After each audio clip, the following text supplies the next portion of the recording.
Hi sir, this is Romel Alfonso Jr. I am 19 years old and I'm locally from Asanti, Southern Leyte. And I'm now currently residing here in the Netherlands Shipping Training Center or NSTC dormitory. I am from the SMT 2 Charlie. And here are my answers for 4 of the questions from the finals exam. Senate panel has already passed the divorce bill. Is it appropriate to legalize divorce in the Philippines? What are your reasoning and moral stance on this matter?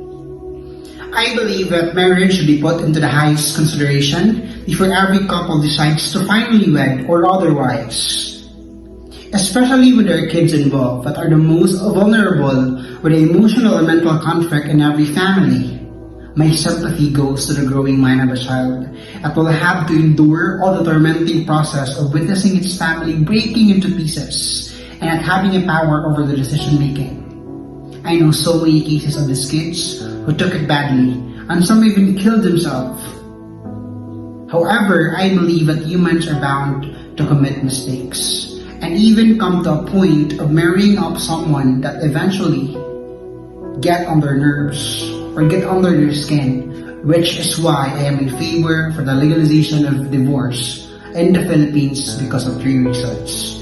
Number 1, if your spouse is extremely hurting you in any way to a point of killing you and putting your family in danger, leave him. Because love should make you feel safe and protected from all the kinds of harm. And I don't mean that love should always be a bed of roses, but I mean that love should be your first line of defense against the cruel world. I've learned from someone that marriage won't keep a man. Children won't keep a man. Even you as a good homemaker won't assure that your man would stay or your spouse would stay for you. Because if he wishes or wants to leave, he will or she will without appreciating what he or she already have. 2. If your spouse no longer loves you and he or she can only find himself or herself happy and content with someone else no matter how much you try, and commits infidelity with another person, consider giving up as an option, especially when your kids are seeing it. Do not come to a point of losing all your self-respect and self-love when you know you're never winning the battle. We can't control other people, but we can control ourselves. And we must remember that we can always choose what can and can't hurt us if we have the right approach to things with the right attitude. 3. If your husband is one who withdraws all your self-worth, confidence, and faith from God, while inflicting harm to your children, always choose to be the good parent to your children, even if you're challenged to raise them alone. Because remember that God will never forsaken those that will come to Him, and no man is ever worth the life and welfare of your own children. So if all these circumstances are in the homes of your marriage, I call upon you to consider divorce for you and your family. Hence, I pray that divorce will only use to free the conflicted family that causes victims of domestic abuse, and not break families and children's lives in the times when they need their parents the most. Is capital punishment inconsistent with pro-life? What is your objective moral stand on death penalty? Justify and support your arguments on this issue. I believe that pro-life is inconsistent when you are to support death penalty, because there is taking of life no matter the definition.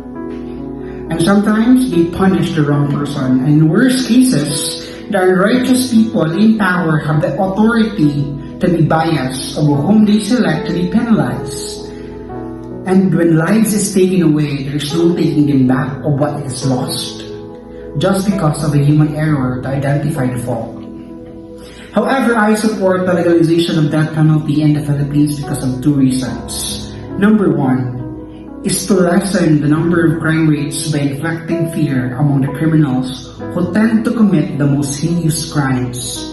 A strong regulation like this in the past has effectively decreased the crime rates in the Philippines. And with the kind of crimes that we have to encounter on a daily basis, it's about time that we feel the power of the right and the righteous capacity of the government to protect the people in the instance of danger. Second, is to give a sufficient level of penalty for their heinous crimes. I speak for the victims for these inhuman crimes and their call for justice. For those that died can never again fight for themselves.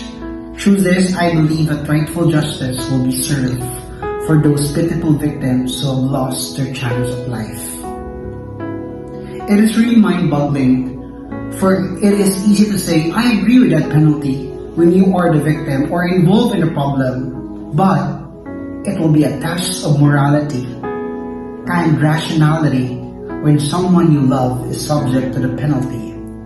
However, we must never forget that these laws are never created to kill people, but to protect people from those who wish to harm them, and serve as sufficient justice to those who can no longer again speak for themselves. Should the government program related to war on illegal drugs be continued or not? Explain your ethical judgment on this issue. I agree that war on drugs should be continued as a vital program of the government in the light of decreasing the drug operations in the Philippines.